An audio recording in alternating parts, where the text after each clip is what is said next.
And then I'd probably force him to watch The Real Houses of Beverly Hills. Yes, I did that to him, which he'd grumble about, but become weirdly invested in by the end. Even he knew all those women by the time I was done with him. But instead of that, I'm standing up here honoring this man, and it still doesn't feel real. You see, Charlie was a true artist. He appreciated every form of art, whether it was highbrow, esoteric film, or trashy reality TV, and everything in between. He was not a snob, not by any stretch of the imagination. He looked at art with a sort of childlike wonder, an opportunity to learn. Thanks to him, I gained a deeper appreciation of the creative arts.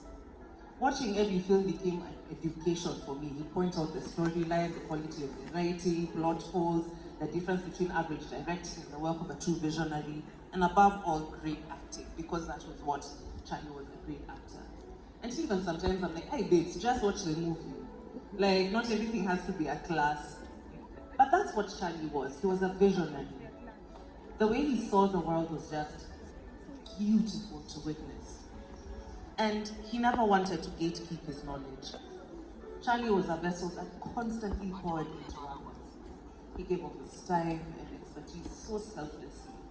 There are times I'd overhear him on the phone, sometimes promising to do some work for someone.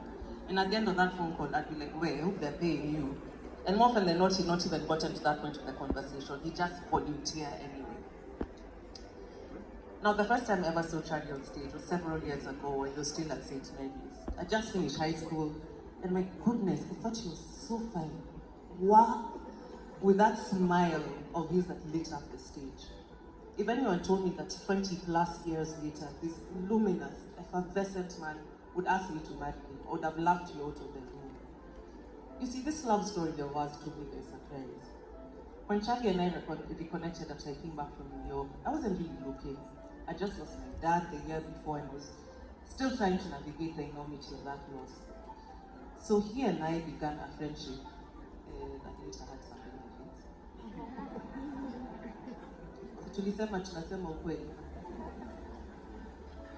But, you know, after a while, it was clear that there was something between us that was completely undeniable. So I fought it. Then when I accepted it, now it was his time to fight it. But there was this almost cosmic pull between us. Let me tell you guys, I'm almost 42 years old and I have never been loved like that. It wasn't about the grand gestures. It was about the comfort, the easy intimacy, that wonderfully silly friendship between us.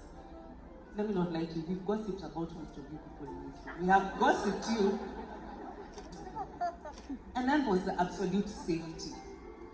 Charlie saw me, and I mean he truly saw me. It was such a big, beautiful love.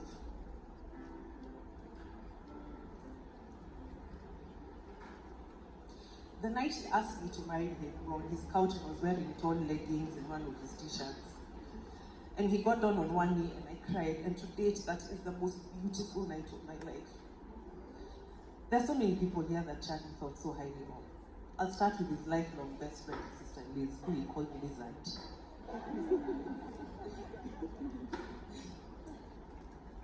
Liz, he loved you so much, and he used to say, Liz is the best of all of us. And he meant every word. Then there's Christian. I don't know if Christian is here. Well, he's not here, he's back at home. And he was the best man at Christian's wedding. Then there was his frequent collaborator, business partner and friend, Nicely Denji. Give it up for Nice. There was Nokabi Masharia. There's Silas freaking Miami. Like, stop hiding, we see you. And then, of course, there's Konsura, who was his creative muse, who's watching right now in Bali. Daniel Napolitano, he talked about you guys all the time. You had John Carbone's comment being read, that was a really good friend of Charlie's. We call him Bones. He thought so highly of you. It was to start naming names. We'd be here all night. That's how big this man's heart was. The outpouring of love and support since Charlie's transition has been awe-inspiring. To everyone who has called, texted, checked on us, sat with us, and contributed their time, their money, their expertise, their unknown words Just thank you. Thank you.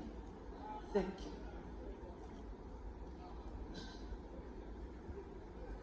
Now, my love, I speak to you. Thank you for showing me what true love really was. Thank you for being the perfect example of a gentleman and a real man. Thank you for being the kindest man I have ever known. Thank you for taking care of me. It is a privilege and honor of my life to have loved and be loved by you. Charlie, I will miss you until I join in.